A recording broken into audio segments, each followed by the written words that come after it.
some people turn out a certain way because of their father, and other people turn out a certain way in spite of their father. And I think in your situation, you've turned out the way you have in spite of your biological father.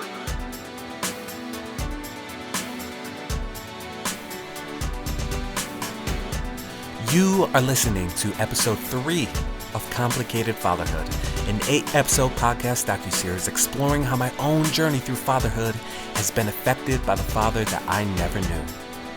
I'm your host, Ryan Rucker, and if this is your first time listening to this podcast, well, thank you, but I need you to stop and go back and start with episode 1. I don't want you to miss a thing.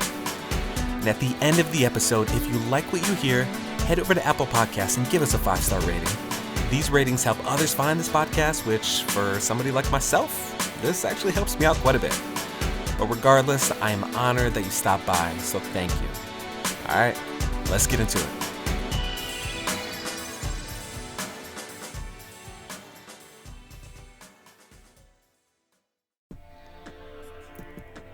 Have you ever heard of the acronym FOMO?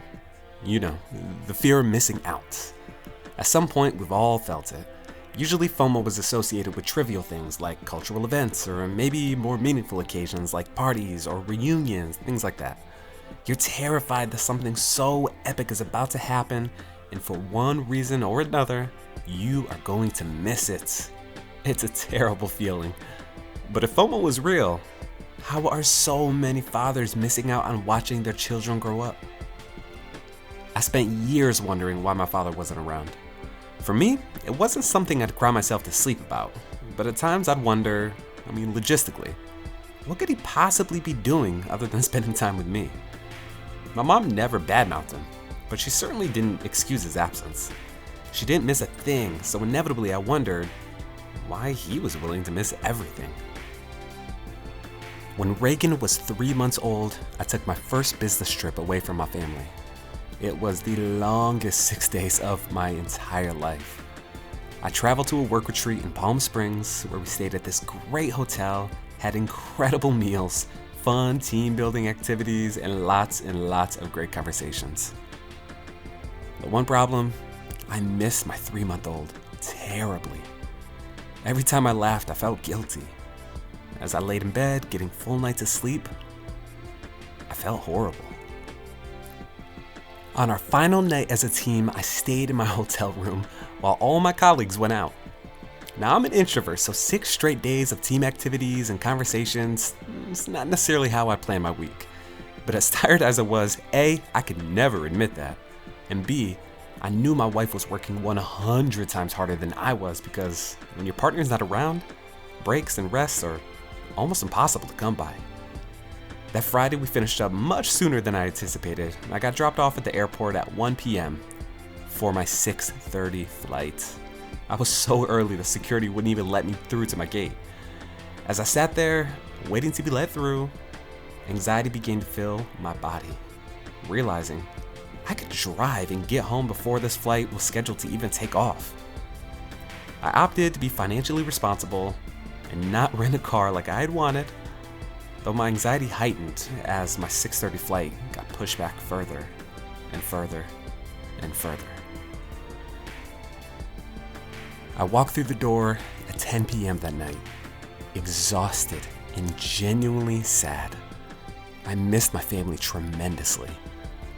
I crept into my daughter's room, bent over the side of her crib, and kissed her tiny forehead for the first time in 6 days. I'm telling you, those 6 days away from my child felt like an eternity. I was thankful for pictures, but that wasn't enough. FaceTime was great, but I still couldn't hold her. I know I was simply doing my job.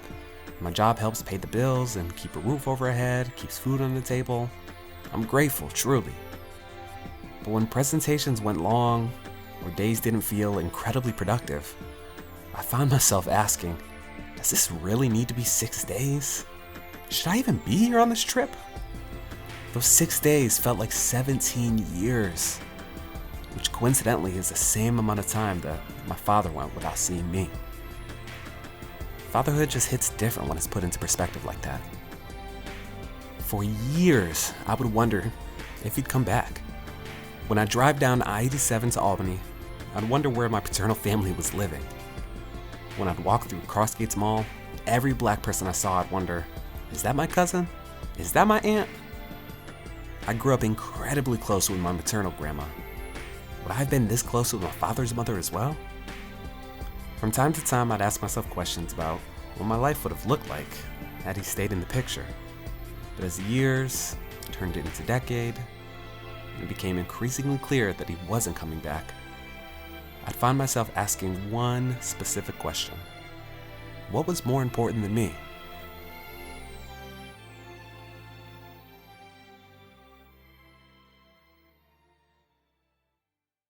So the year is 1989, and Yep. you've just moved to Boston. Why Yeah. Boston? You know what? And it's weird because when I was in junior high, I remember busing was going on in Boston. Mm, And I just remember hearing about, like, I was living in Troy and hearing stories about like the racism in Boston, and how I heard this one story about how this white teacher got pulled out of her car and beat up by three black students and blah, blah, blah, all of this. And I said, I would never, ever go to Boston for mhm. any reason. There's Yeah. no, and then I had a friend of mine who moved there, and she needed somebody to drive her van there, and so the driver truck, the U-Haul. So I drove her there, and I stayed for a couple of days, and I checked it out, and I'm like, this is kind of cool, but I don't know if this is going to be the spot for me. Yeah. And then I came back to Albany, and I was there for a couple of months, and I was like staying with my brother Garland there. I was like, oh man, I gotta go someplace. I can't stick around Albany. This is like, I was, it was just, I was feeling uncomfortable, and it was just whatever. And Yeah. I said, I'm gonna go someplace. So I packed a suitcase, and I went to New York, and I stayed. I got a room next to Central Park, and I stayed in New York for about. I was going to stay there for like 3 weeks, and after about a week and a half, I'm like, I can't deal with this place. I got to get out of here. This is too fast paced for me. This isn't. Gotcha. I can't. I can't. And I by this time I had already lived in like Phoenix and lived in Las Vegas, and I'm like, I can't do this. And so I came back, stayed a week, and I said, like, let me check out Boston. Mm-hmm. So I called up Norma. I said, yeah, I'm gonna come in Boston for a couple of weeks. And so I came to Boston, and I was gonna stay with Norma for a couple of weeks, and then I got this job at this stereo place. I just like went and casually got it, and I was working in Harvard Square, and so I ended up getting an apartment in the Fenway. Mm-hmm. This was like all in '89, Okay. and so I stayed. What happened? Stayed in the Fenway. Then one of the reasons I thought Boston would be kind of cool, because I knew in a couple years that the Olympics were going to be in Atlanta. Okay. I remember it was going to be like 5 years from then. Mm-hmm. And the one thing that I discovered when I was staying there, when I originally brought Norma there, was that there's this public access television, like where you could just pay like $40 and become a member and take free classes and learn how to do television production. Hmm. So I said, yeah, I'll go back to Boston. I'll learn how to do television production.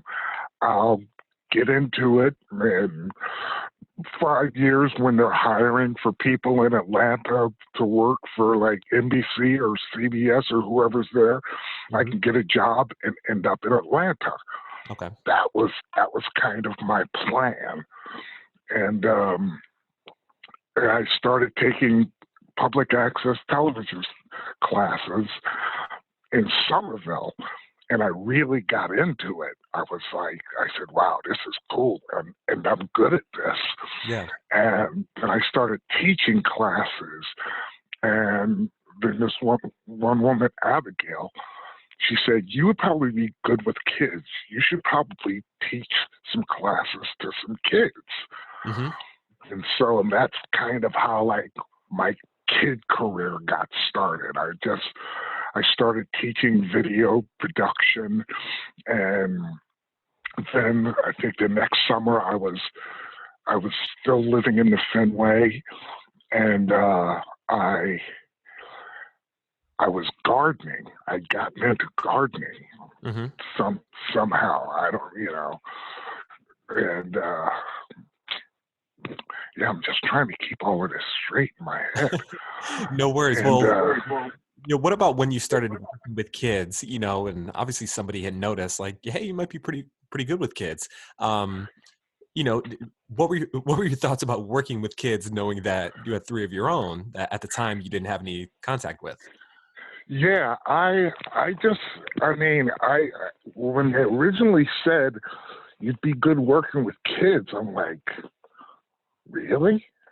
Okay, that doesn't sound like something I'd be into. It was sort of like the same thing with gardening. Hmm. Someone said you should get a little plant and put it out here. I was like, really? Why would I do that? Like, Hmm. oh, only God can grow a tree. I'm like, I can't, I can't deal with any of that. But Hmm. how and me working with kids, I kind of I kind of thought more of it as getting better at what I was trying to do. Hmm. Like I was still trying to do production, so that was the perspective that I went into it. Like I'm not really a youth worker. I'm just a guy. Kids are just one more group of people that I'm teaching these Hmm. skills that I'm learning. And so pretty much everything for the next few years, I did camera at a distance learning place, which wasn't directly working with kids, but it was, we were in a studio and broadcasting in different classrooms around the state. Okay. And so I did camera there, and then I ran an after school program in video production, and then I worked on a couple like independent films as like a gaffer or a sound assistant or just a production assistant, and that was sort of like what my whole purpose of being in Boston was about, was learning video production. And then at one point I was with a girlfriend of mine after I'd been doing video for a couple of years now, Hmm. and we were riding through Rockport, Maine, and I said, "Oh, this is where that film school is that I've read about." And so I went in, and it was like a Sunday afternoon, and there was nothing else open in the town. And I said, I went in and said, "Is there, possibility I could get like, an internship or something here?" Hmm. And they're like, "Yeah," and I was like 30 something years old now. Okay. And they're like, "Yeah, matter of fact, the owner is upstairs right now. You want to go up and talk to him?"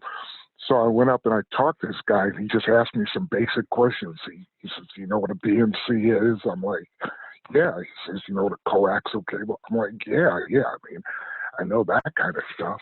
Mm-hmm. And so I ended up going back up there. I just stayed there and just learned how to do film production, and which was like a lot different than public access.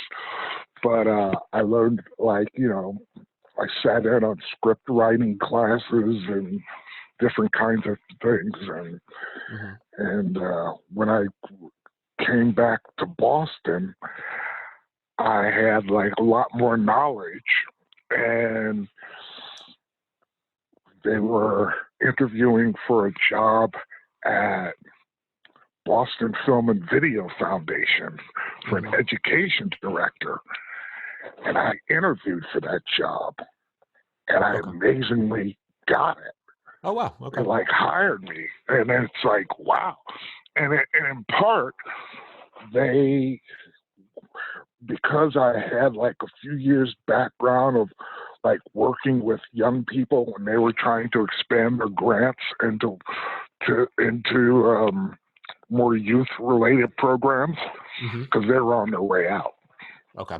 It was like, BFVF had been there for like, 30 years, but it was kind of on its last leg when I was there. Okay. And I was just absolutely terrible at that job. I mean, before that, I was working at the PEG Access in Somerville, working City Hall. Okay. And then I went to BFVF. But like I said, I was terrible at that job. I was like, matter of fact, years later, I remember, well, when I was there, at one point, I was sitting on the fire escape with my boss, and we were smoking cigarettes and talking. And I said, "This is really rough." And she says, "Oh, Maurice, you're doing a great job." I said, "Anne-Marie, if you think I'm doing a great job, you have no idea what I'm doing." Then I ran into her years later, and we were having lunch. And she says, "You know what?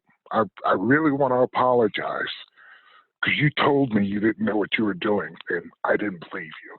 But you really didn't." And I'm like, "Yeah, I know I didn't, because because I'd been doing production and writing and editing and stuff like that.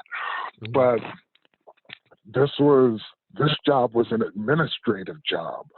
I was like writing a catalog and signing people up for classes and dealing with contracts for instructors and getting classrooms set up and stuff. I was terrible at that. I was like, oh my God. So I ended up leaving there. And I applied for a job running a house in Jamaica Plain. Okay. This is how I got to Jamaica Plain, with teenage boys. Okay. And so I got the job, so I moved to Jamaica Plain, and I was running this house. I did that for about 6 years. But midway through it, when I lived in the Fenway, I had become friends with a couple different people, and one was this woman and her boyfriend. She had this British boyfriend who played guitar, and we'd just been friends, and nothing big. But then when I moved to Jamaica Plain, it was around the same time that they moved to Jamaica Plain. And one time I was just like, I had a tape of some old songs that I had done, like when I lived in Glens Falls, lived out on Glen Lake. Yeah. And some stuff from when I was in Saratoga. And he listened to them. He said, we should start a band. And he was a part owner of a record label at the time. Okay. And so we had a place to rehearse, and he and I said, yeah, we start this band, call it like the Johnson Brothers or something like that. And Okay. Where'd that name come from? it was just, just sort of like a random name, just Johnson, Jones, Jackson, you know, it was just some kind of cool sort of like family name Mm-hmm. that you'd see, guys in different races with the same last name. And so we started this band. And while I was still like doing the house, and I was also, it's like I said, I got into working with kids basically out of necessity. It's Mm-hmm. like, this is who they were. This is the people that were hiring me. It was like, okay, I'll apply for this job. All right, I got this job. Now Yeah. I guess I work with kids. Okay. And so that's how that whole thing started. And and there were like specific times that I've worked with kids, and I just remember like different times with different kids. Like, I remember this kid was like, one time I was working at this after school program, and he was like sort of like hanging over me. And I remember him, like, as he was talking to me, he looked in my ears and said, "You have really tiny ears." And then I looked at him. I remember he was on the right of me. I remember thinking, this kid could be Ryan. He was like a little Spanish kid, and I'm like, wow, this kid could be Ryan. It's like, wow, this is kind of a weird connection. Yeah. Like, Yeah. and this, I mean, 'cause this was also a kid. It wasn't like this was the first time I'd seen him. It was just the way he was next to me. Just his face that close to me kind of reminded me of you. Okay. And I've had situations where I would think about clearly. I would think about my daughter a lot. Mm-hmm. Especially as I got older, and there was, there was this time when I was living on Elm Street. Rochelle called me and said, "These kids are driving me crazy. I don't think I can deal with this anymore. You're going to have to take these kids off my hands." Yeah. I'm like, okay, well, that's what I'm going to have to do. Then I started talking to everybody in my family and seeing what services I had available. Because at the time I was just, I was working at a hospital making whatever people made at that time. Yeah. But it wasn't enough to like take care of two kids. Mm-hmm. And, and I went and I, checked in with DSS and saw if there were some services that were available. I found out about WIC program and all of this different stuff. Then a week later, like, I called Rochelle back. And I said, "So what's the deal? How, we got to make some sort of arrangement to get the kids here." She says, "What, are you crazy? You think I'm going to send my kids to you? You must be nuts." I'm like, "Really? Huh. You were just playing then. Oh, okay." And No. I don't think that we talked for like, I don't think years after that. Interesting. Why do you think she said that? Why? Which part? The beginning or the end? I guess either, but just more so. Why? Why do you think she said, like, you must be crazy? You think I'm nuts? Right. Like, where do you think that came from? I think. Well, I think it came from her perspective of children should be with their mother, but I think that the original call just came out of a moment of frustration of her not knowing how to deal and not, she had no idea what she was going to do because it's not, she wasn't really relying a lot on her family, or she wasn't expecting to rely a lot on her family. And I guess, I don't know if it was originally a test to see if I was going to say, well, I can't do that. And she was just surprised to see what I'm like, all right, let me see what I can do. I'm going to work something out. I talked to because me and Garland lived in a 2-bedroom apartment on Elm Street. I had already talked to the management company about getting another apartment in another one of their buildings and see if I could get it subsidized somehow, or what. I mean, it was a really busy week, Yeah. But she said, no, that ain't gonna happen. So it's like, okay. Yeah, interesting. All right, cool. So now you're in Boston. You're in Jamaica Plain. Starting the band, originally the Johnson Brothers, and it eventually turns into Jones Brothers. Is that correct? Right. Before we actually before we played out, and it was the way we actually put the band together. I always thought was kind of interesting, is that he picked a bunch of songs, I picked a bunch of songs. Then we took about a month or maybe almost 2 months, and we each learned our parts.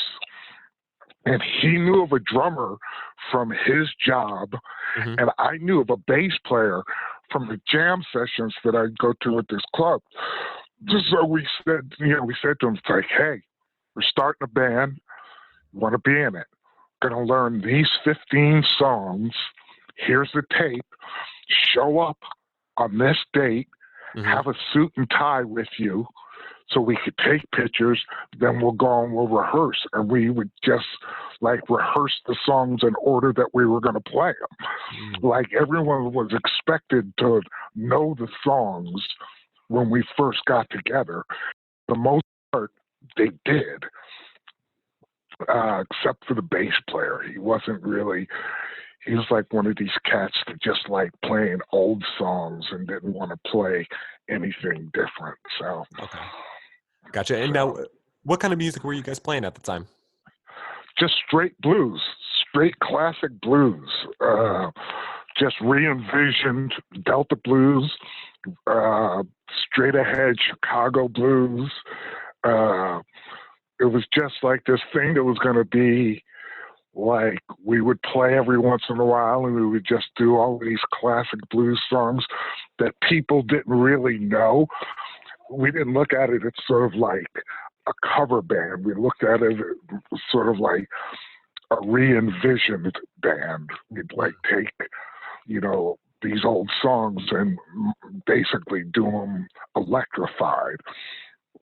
And, But see, Ron and the bass player and the guitarist that I started the band didn't get along. And then so we I kicked Ron out of the band, the bass player, and I got this guy who lived down the street from me, this guy from India named Kevin, to play bass. And he came in, and this was on Robeson Street. And Robeson Street was probably the first street that I lived on that I felt anywhere close to being home. Interesting. Why do you think that is? Well, I ran this apartment that apparently had issues with the neighbors. They just, because all these guys were just in this house were like young thugs as far as they were concerned. And I came in And one of the first things I started doing was gardening in front of the house. So as I was gardening, people would walk by and like start talking to me, and I started to get to know people, and I became friends with the little girl and little boy across the street from me, Becca and Jacob. And then I became friends with Eric and Nella, who lived next to them, in Tom and Naomi's house, and so on and so forth. So so the people that lived, there was a lot next to my house, and below the house, because the house is on a hill, Mm-hmm. and the street was on a hill. Robeson Street was only like a 1 block hill.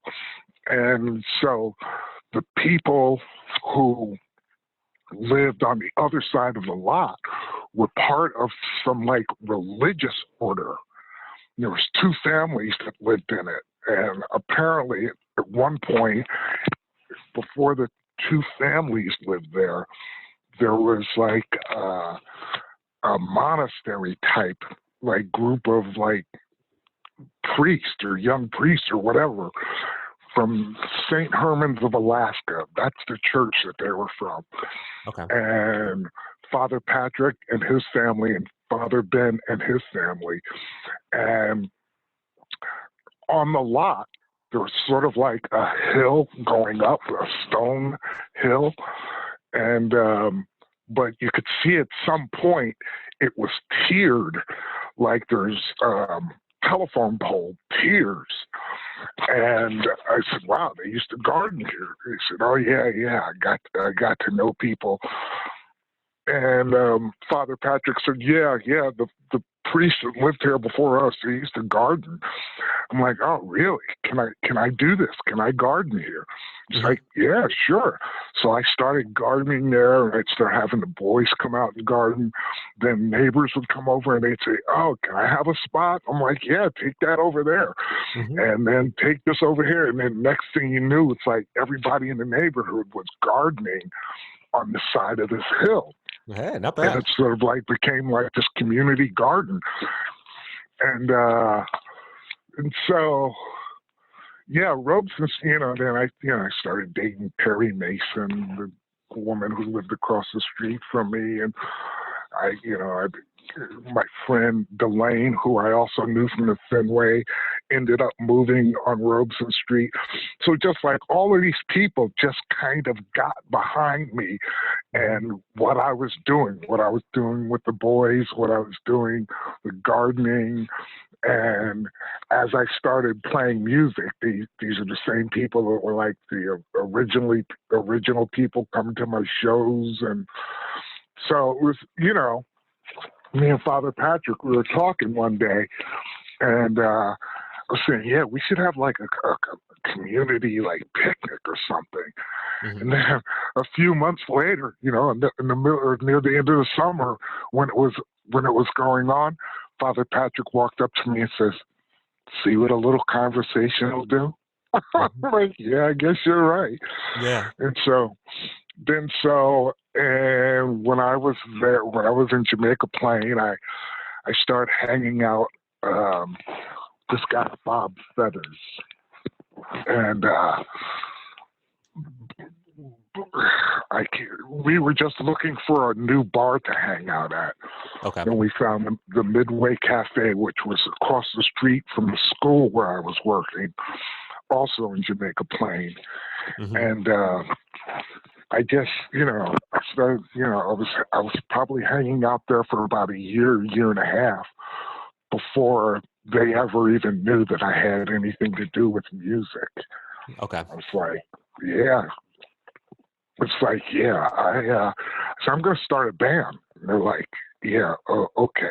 Oh, what it was one time this soul band was playing. And I said to Jay, the owner, I said, "Jay, I can sing better than him." Mm-hmm. You say, "Yeah, okay, whatever," because he just knew me as this guy who came in his bar and like hung out. Mm-hmm. And then so we played there, and it was like a major success. And Conrad, that original British guy, he and I got in a big fight, and he ended up quitting the band. And we went through a couple different guitar players until we got Chris Fabrici. Okay. And Chris was a guy who used to play in a band with Kevin, the bass player. And so that's what was going on with bands. Okay. And But it sounds like you guys had quite a few gigs. I mean, throughout Boston, um, were you guys getting a lot of shows? Were you guys kind of well known within the area? yeah, we played. We played. One of the things that it became with the band, like the core band, it was like ended up being me, Joel on drums, Kevin on bass, and Chris on guitar. Was these guys were all really talented guys. All three of them were Berkeley dropouts, which, sort of like it's like the good players in bands are usually Berkeley dropouts. The ones that graduate go on and become teachers. So that's what these guys were. But the thing with them, almost any night of the week, it's almost like they felt like they were a Jones brother. And like, so I could call them and say, hey, we got a gig tomorrow night. Can you play? And they hardly ever, like, I don't really ever remember any one of them saying no to me. Like, no, we can play it. So we would play, like, probably at a minimum 6 times a month, and at a maximum as much as 15 times. Like, I remember a couple weekends we played like 5 times over like a 3-day period. Oh, wow. Yeah, we just always played. And then when the band started, Father Patrick, who originally like let me garden there, and and was the one that talked to me about having the block party, ended up giving us a van. We had this big blue and white van that the church used to use to take people to church, but then they got a new one. So he gave us that van. That's what I mean. Stuff like that, when I stopped living on Robeson Street and me and Ann were living together, another neighbor of mine on Robeson Street used to let us practice at his house. Like every Thursday we could practice. Matter of fact, when we played at the Glens Falls Blues Festival, he came down with us. And he was just like a real supporter. Yeah, okay. Ken Barnes. All right. But now, do you guys have any aspirations of playing outside Boston? I know Boston was pretty big for you guys, but what was the ultimate goal with the Jones Brothers? Well, it's sort of what broke up the band. It's because I was a madman. Like, I was just always calling people, and like emails weren't that big then, but I was sending out emails and sending letters to people, packaging up press kits and sending them out. And then, then we did that record, and the record just did unbelievably well. Like, we, because the finances in the group was every time we played somewhere, we would do a 5-way split, and it'd be one split for each member in the band and a split in the bank. And then so by the time we got, a couple of years into it, and we were like talking about doing a record, we had like $8,000 in the bank. Mm-hmm. for the Jones Brothers, which was kind of amazing to me. Then so we did the record, and we got nominated for Boston Blues Award. Then we got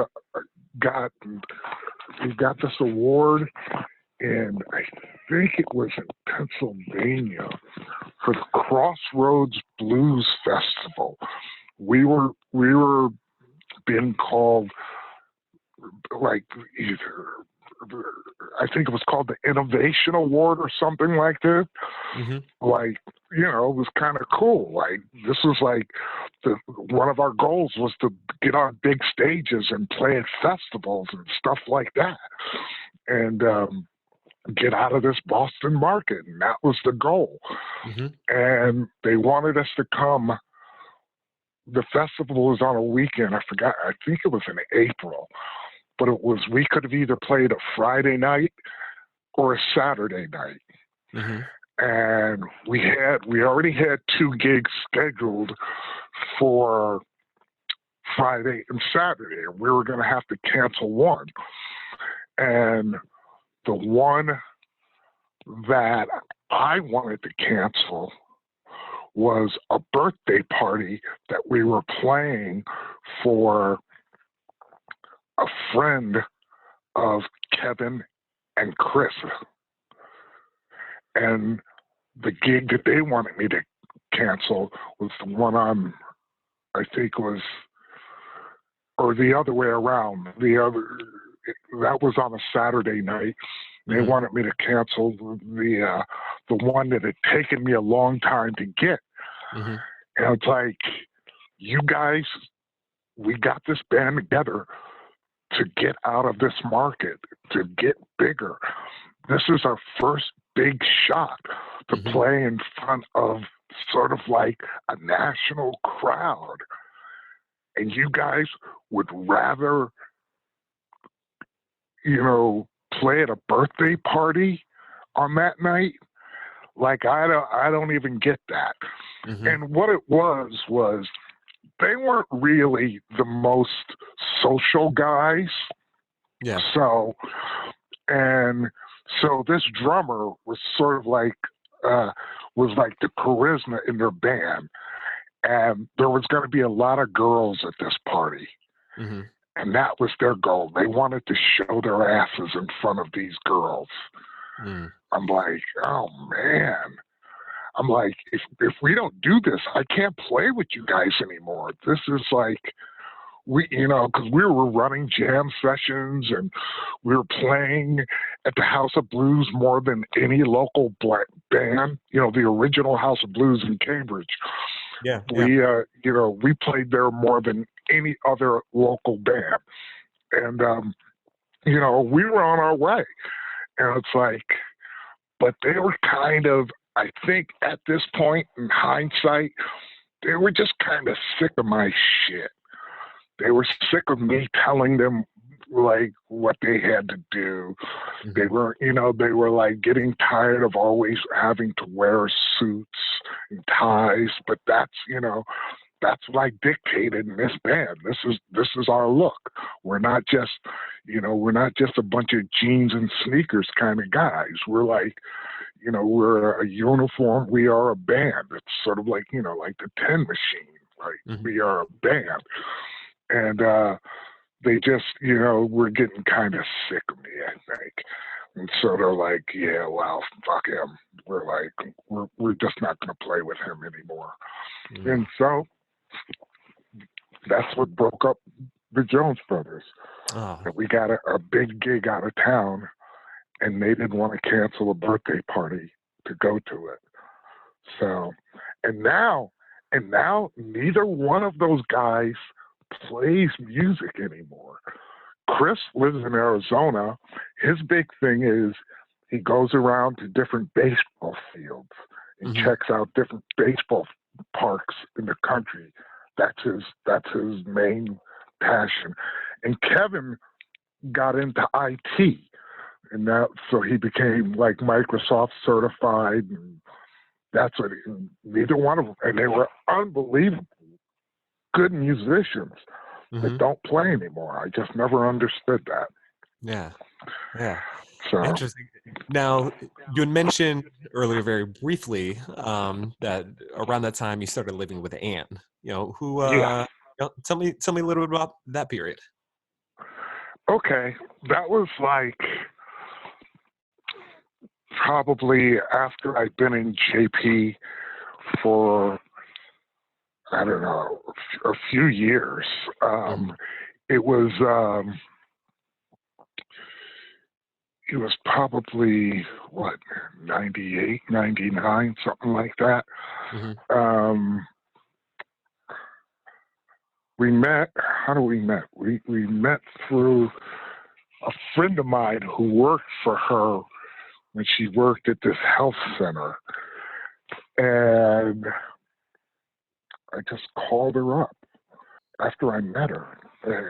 I mean, it was just, I was trying to think of how it started. It just, we just started dating, and Mm-hmm. I was just, more. Then I ended up meeting her parents and meeting her brother and meeting her family and so on and so forth. And after about, I don't know, I think after about 4 years together, after about 4 years together, I asked her father, would it be cool if we got married? And he said, yeah, we'd love that. Mm-hmm. And so we got married.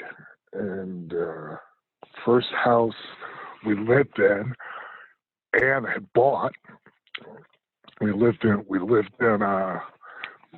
Roslindale, Mm-hmm. which is right next to Jamaica Plain, Okay. and we were there for about like 6 years. And So, with Anne, obviously you guys, were together for a little bit, got married.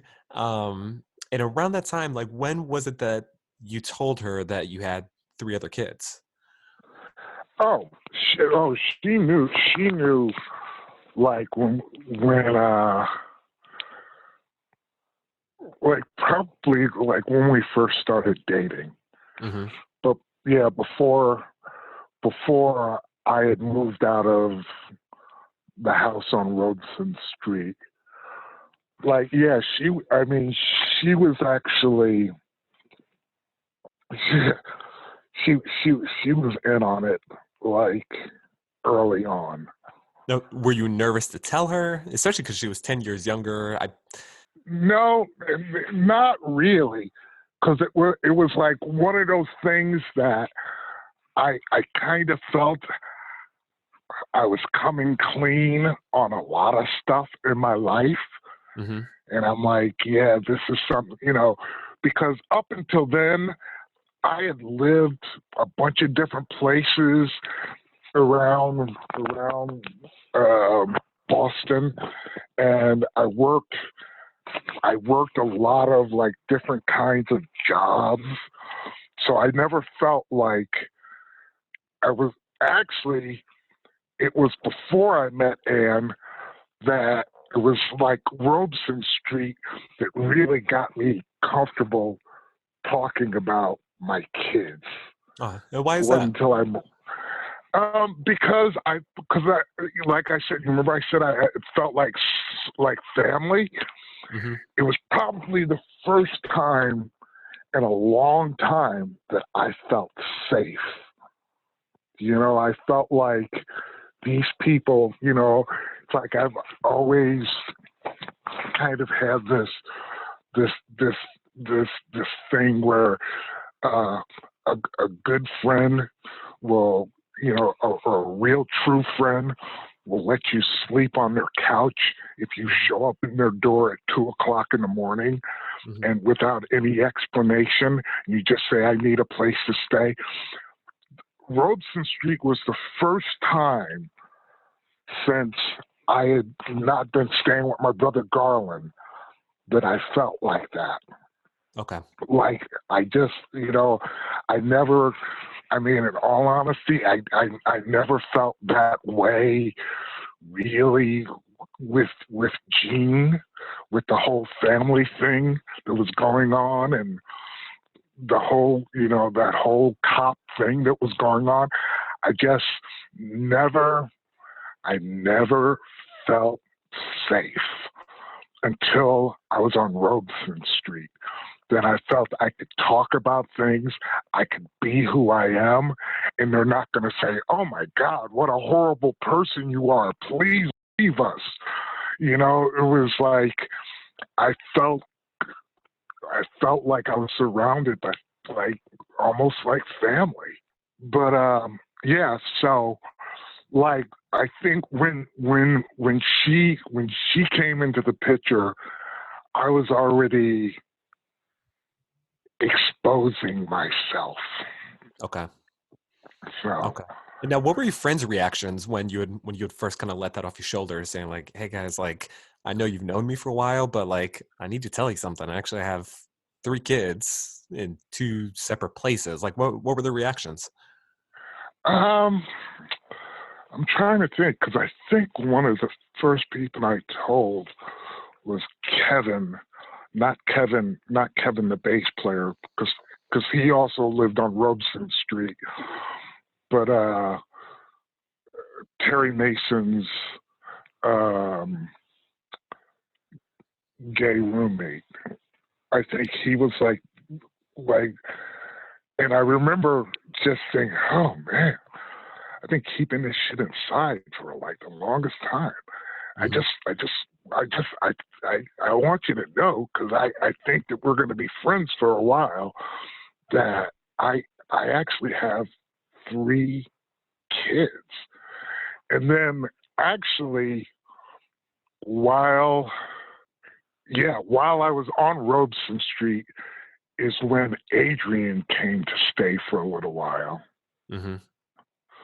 and she couldn't stay with me because I was running a house with teenage boys, Hmm. and her whole thing was, or I might have told you, Rochelle called me and said, I got I got to get Adrian out of here. Oh yeah, yeah. Yeah, and I kind of remember thinking like, oh, not this again. Mhm. That this trick never works, you know. Mhm. But so yeah, Adrian actually got to know some of these people on Robeson Street, or not that she remembers them, but they remember her. Okay. Gotcha. And so around this time, obviously, like you're in Boston, and it seems really interesting because you were in Boston, you were doing the band thing, you're done the video production thing for a while, you felt comfortable, felt safe. And it seems like based off just all of our conversations that this is really the first time that you felt at home in part because you've kind of created your own life in Boston. Does that sound accurate?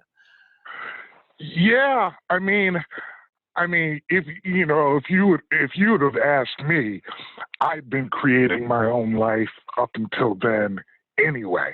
Hmm. But it was the first time that I focused as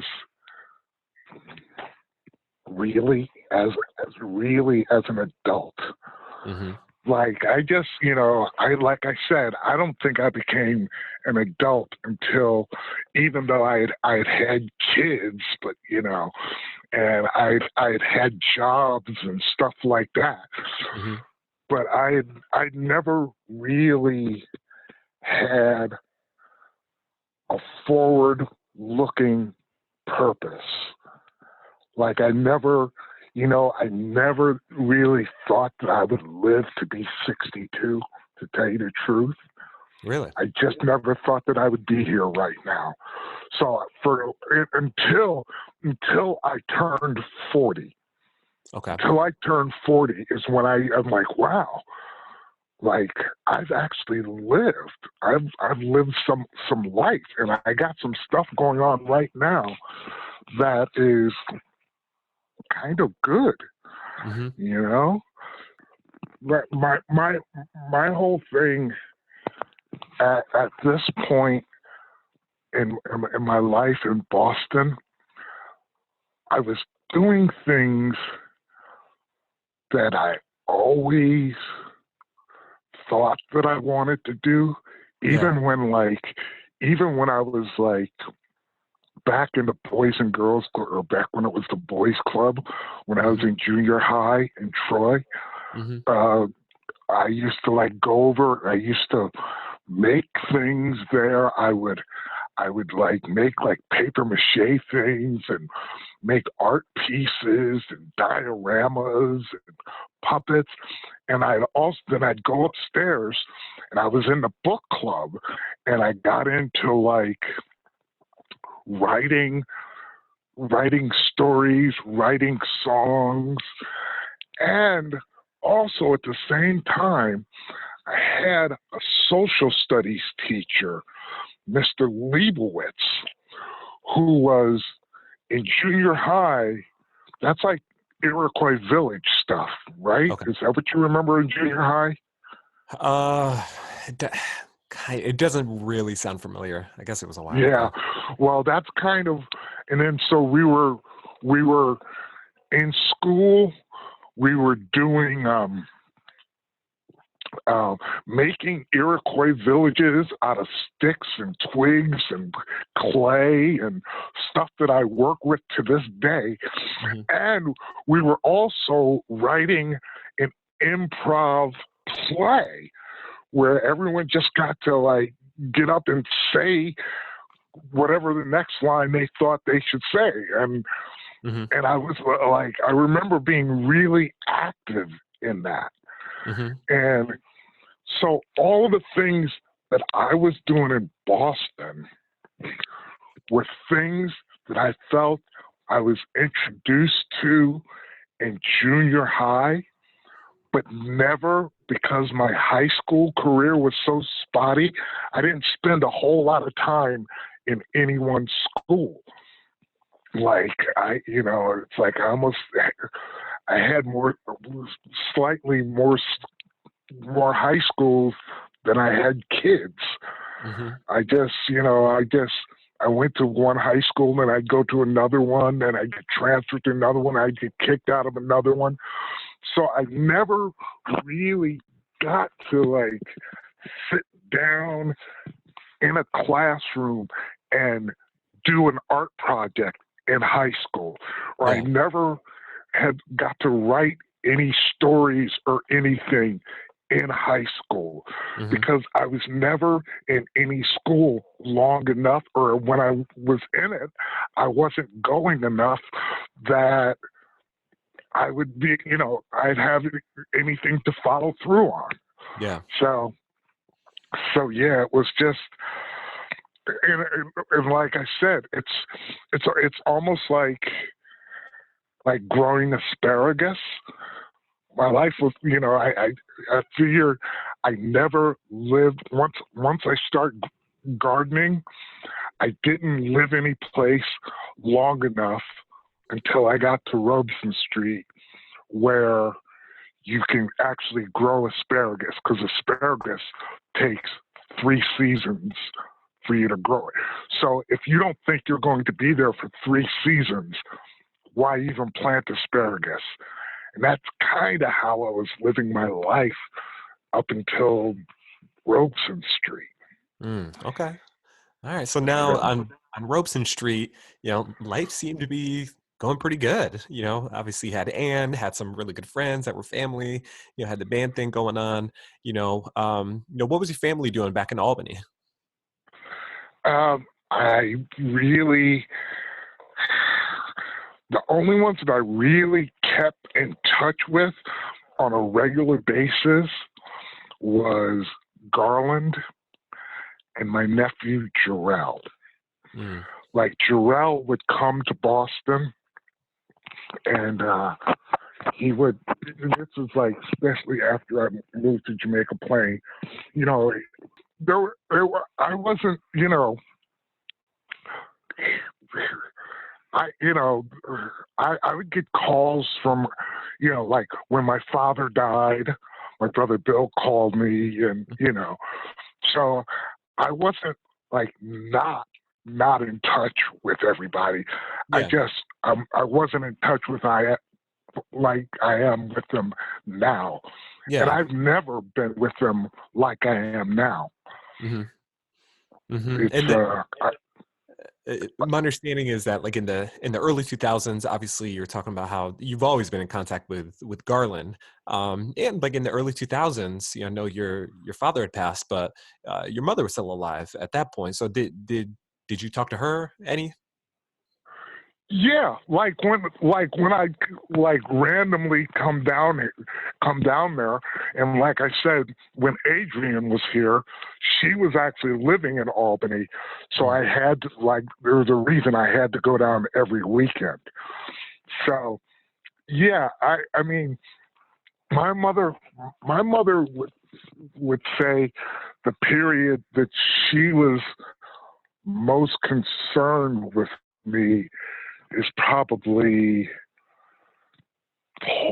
Plattsburgh days, Okay. like when I was 19, 20, 21, up until, up until, you know, I would show up I'd be sort of like the prodigal son.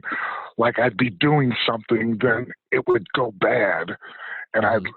it's sort of how I ended up here this time. So, And yeah. then did Anne ever meet your mom? Yeah, yeah, Oh, yeah, a few times. Yeah, yeah. Like, I think she might have even gone to a family reunion. It wasn't like I was, I could go like 2 months without talking to somebody in my family, but I would never really go more than that, okay. you know. Gotcha. Gotcha. So then, around that time, early 2005-ish, I certainly don't know much about this period, but my understanding is that your mom had passed in 2005. Is Right. that gotcha? How'd Matter you of find fact, what's today? today's February 23rd. Oh shit, her birthday was just because she passed away like 5 days before her birthday. Her Oh birthday wow. was February 19th, and I don't believe that. I don't even know what I was doing this February. Oh, I was doctor's appointments all day. That's what I was doing on the 19th. Mm, gotcha. And how'd you find out that she passed? It was weird. I was DJing at this party at this store in JP, and I got a call in between day, and I picked it up, and it was my brother Bill. He said, "Yo, my mama just passed away." I'm like, "So what's the deal? What's you know?" And he just told me. Then I hung up the phone, and I just started crying unbelievably hard. It was just like it was it was. I left. I had to come back and get my equipment at another time. I went home. Um, I told Anne, or I might have called her and told her. Hmm. And yeah, it was just weird because I had just seen her recently. They had this appreciation dinner for her, and I went down there for that. Hmm. And this was wasn't too long after that. Okay. So yeah, Bill called me. Bill was ultimately, even though I had like a tighter connection with Garland, Bill was always the one that would reach out to people and Hmm. say, "Here's what's going on with the family," or "Are you going to be here for this? Are you going to be here for that?" Yeah. So Bill was Yeah. the boss. Okay. And then after that, now your mom had passed, and obviously incredibly emotional period. How were you feeling? What were your thoughts about family around that time? I, you know, I this is still kind of emotional, but I just remember thinking that I had fucked up. Like I had I didn't really spend as much time with my mother as I should have. I probably didn't show her the respect that I should have. I guess, she always called me her excitable boy because she'd say something to me and I'd be like, oh man, I don't believe this, I was always arms up in the air about something, Mm-hmm. And I guess she thought, because my sister Marcia said to me recently, said, Mama lived a good life. I mean, she did have, she was always wondering what she had done to make you go away. And that, like, I'm telling you, Ryan, that was like a shot to my heart that I actually, me not being around actually caused her.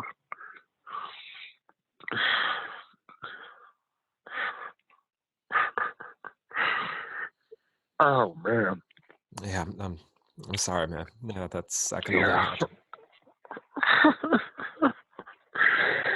Oh, you know what, man? I cry at TV shows, so. Me too. It's like, you ever start you start crying like I'm doing now, but then you laugh while you're crying? It's like, boy, this is kind of ridiculous. How can you laugh and cry at the same time? Yeah, but, life's strange, man. Yeah. But yeah, that was the one thing that, like, like you might think I regretted like not being there with my kids, and ultimately I do ultimately regret it, but really not on the visceral level that I felt that I let my mother down, that I wasn't there for her. And, my mother actually went through, I remember you talking about some of the times you and Jean were going through before she met her husband. Mm-hmm. And I just remember, standing in the welfare line, getting the big hunks of cheese and the big cans of peanut butter, and just all the things that she had to do. She had to go back to school to learn how to type so she could have a job, so she could finish raising these 3 kids that she had left in her house, me, Garland, and Tony. Mm-hmm. So yeah, it was to look back on it, it's like I mean, I have a lot of regrets. Mm-hmm. I mean, a lot of regrets, and I try not to dwell on anything that I have done, because I think you said it to me. It's like, what's done is done, and you can't really go back and fix it. So you might as well try to live the best life forward that you possibly can.